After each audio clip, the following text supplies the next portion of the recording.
যেটা আমি করতে পারতাম, নানা ব্যাখ্যা দিয়ে সেটাকে ঢেকে রাখছি আমরা,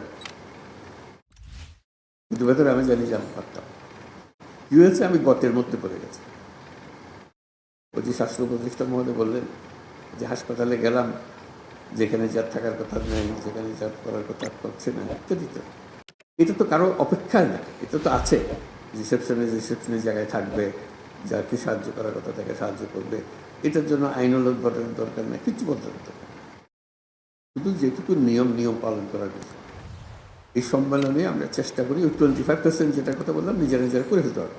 মেশিন ভাগা পড়ে আছে, তার যেখানে যেটা থাকার কথা সেটা নাই, ইত্যাদির মধ্যে শুধু একটা মহা সুযোগ পেয়েছে, এবং এটা আমার আপনার মাধ্যমে হচ্ছে। আমাদের ছেলে মেয়েরা, বাচ্চারা এখনো নাই, ওরা আসবে, ওরা দেখবে।